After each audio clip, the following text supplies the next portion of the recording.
तो रोज़ सुबह सुबह लगभग 7 बजे के आसपास मैं आ जाता हूँ अपने घेर में। तो आज मैं थोड़ा सा लेट हो चुका हूँ क्योंकि रात में थोड़ा लेट सोया था और मेरी आँख सुबह लेट ही खुली। तो आज जब मैं घेर में आया तो बुग्गी जा चुकी थी खेत। तो मैंने आते ही चेक किया, बुग्गी खुलते ही भैंस हो जा मैं एकदम परेशान, क्योंकि इन्हें फिर पता रहेगी बुग्गी जाते ही अब उनका काम स्टार्ट हो जाएगा नहलाने धुलाने का। और भैंसों को शौक होगा नहाने का, चाहे इनके ऊपर सारा दिन पानी डालते रहो, इन्हें कोई दिक्कत नहीं होने की। तो अब घेर मारते देखो हाल घेर का कैसा हो चुका है, गोबर वोबर सारा काट दिया। ये देखो भाई, बुग्गी खुलते ही मतलब भैंस इतनी परेशान हो जाए। मैं इस जगह बंधी रहे ना तो इन्हें बंधना हुआ है उस जगह, क्योंकि उस जगह रहा झोट्टा। तो झोट्टे के खुलते ही ये सोचें कि हमें कोई किसी भी तरह उस जगह बांध दो अपने।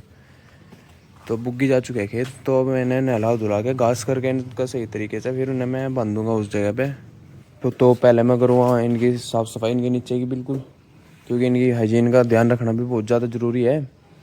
और भाई अगर इनकी हाइजीन मेंटेन करके रखेंगे तो ये बीमार कम पड़ेंगी, क्योंकि जानवर में ये है कि बीमारी का पता नहीं चलता कब कौन सी बीमारी लग जा। तो इन्हें डेली नहलाना साफ़ सफाई करना ये डेली का काम है मेरा। और इनकी खान पान का, इनके नहलाने धुलाने की सारी मेरी जिम्मेदारी है। मतलब जब से हमारा नुक्कर गया, पहले तो वो करा कर था और नहलाने धुलाने का काम तो तब भी मैं ही करूँ था, पर अब सारा घास फूस घेरना अब सारी मेरी रिस्पॉन्सिबिलिटी है। तो मैं गोबर उठा के फटाफट उनकी साफ़ सफाई करके और इन्हें उधर बांध दूँगा, और फिर जट्टी को जो टॉनिक दिया करूँ वो दे दूँगा। और फिर मैं आपको एक ये जो हमने इनका भैंसों का नाद डाल रखी है ना, आज मैं इसकी इंपॉर्टेंस बताऊंगा आपको। क्योंकि बहुत सारे लोग सोचते होंगे कि ये भैंस भैंस करता रहे, पर देखने में तो ये झुट्टे की तरह लगे हैं क्योंकि इनका नाद डाल रखी। तो आज मैं इस नाद की इंपॉर्टेंस बताऊंगा कि हमने सारे पशुओं को अपनी नाद क्यों डाल रखी। इसे ये जो है ना नाद में जो डल रही, इसे नाद बोल रहे हैं। तो गाँव के और यूपी के लोग तो बहुत सारे जानते होंगे, पर जो दूसरे स्टेट्स के लोग होंगे, दूसरे प्रदेश के लोग होंगे, वो बहुत कम जानते होंगे।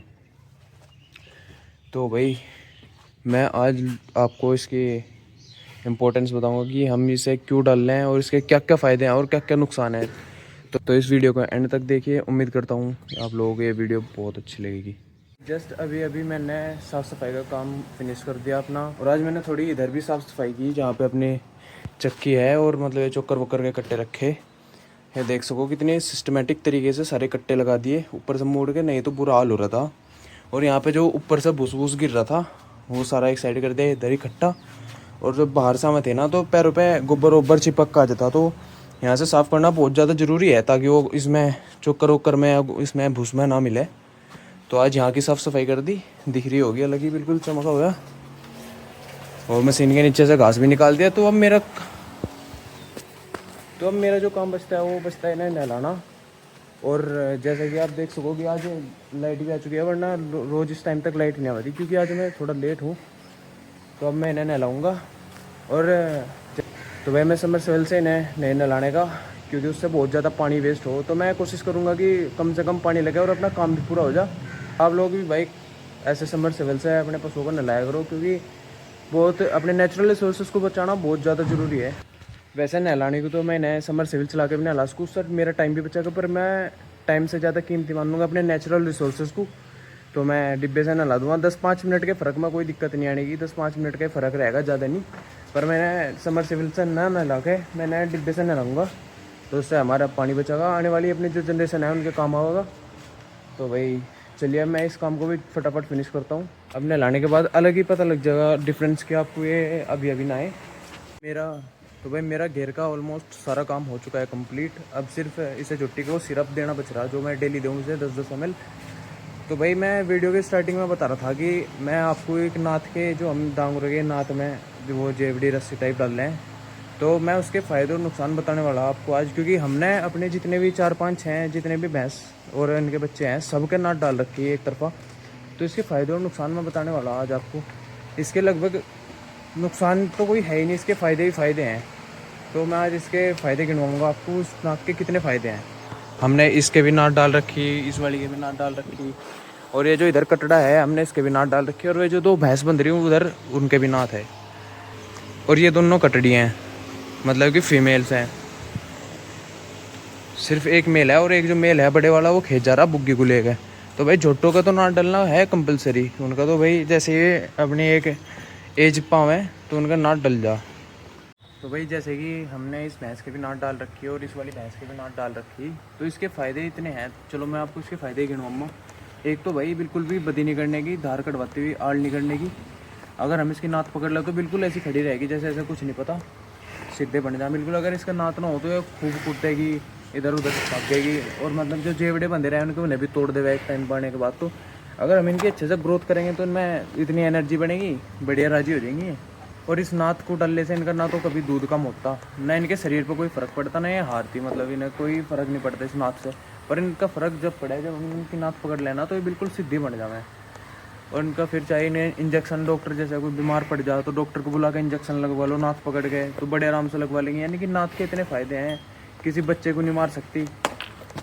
तो भाई भैंस को नाथ डालने का कोई ऐसा तो वो नहीं है कि हम भैंस को नाथ नहीं डाल सकते, हम भैंस को भी नाथ डाल सकें, जैसे कि हमने डाल रखी। और हमारे यहाँ तो बहुत पहले से ही रिवाज चलता रहा, मतलब परदादे के टाइम से, क्योंकि पहले औरतें घर में काम कर रही थी और आदमी रह रहे थे बाहर, मतलब खेतों वेतों का काम करो जाते, तो घर में धार काटना और भैंसों को घास करना, नहलाना होना, तो सारी रेस्पॉन्सिबिलिटी औरतों की हुआ करती। तो औरतों को प्रोटेक्ट करने के लिए इनसे, क्योंकि ये जानवर है ना, पता तो कुछ है नहीं अपने मालिक को कैसे ट्रीट करना, तो उन्हें टक्कर वक्कर ना मार दिया, तो इन्हें पहले से ही आदमी नाट डाल के रखे थे। और हमारे घर में तो बहुत पहले से रीत चली आ रही है नाट डालने की। तो आप देख सको हमने आज तक ये रीत चली आ रही। तो अब भी अगर किसी को आस पड़ोस में भी अगर किसी को नाट डलवानी हो तो हमारे घर से ही बुला के ले जाएं पापा को या पापा को नाट डालने के लिए। तो भाई हम बहुत एक्सपर्ट हो रहे हैं नाट डालने में। अब मैं भी स्टार्ट कर दूँगा नाट डालनी। अगर इस बार कोई अगर बच्चा पैदा हुआ तो उसकी नात मैं ही डाल दूँगा। अब तक मैंने किसी भी डांगर के नात नहीं डाल ली, तो इस बार मेरी शुरुआत हो जाएगी नाट डालने की, क्योंकि धीरे धीरे मैं भी सारे काम सीख रहा। अब लगभग सारे काम आ चुके हैं मुझे करने।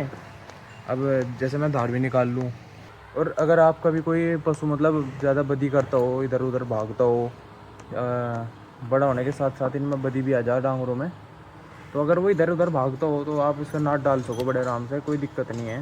पर नाथ का बहुत अच्छे से ध्यान रखना पड़ेगा, क्योंकि ये जो झिल्ली है ना नाथ की, ये बहुत सेंसिटिव हुआ है। अगर इस पर थोड़ी बहुत इधर उधर हो जाना तो उसका घाव भी बन सके, तो बहुत ध्यान से ये काम करने पड़े, एक एक्सपर्ट इन काम वो कर सके। बाकी नो सीखिए बस के काम है नहीं।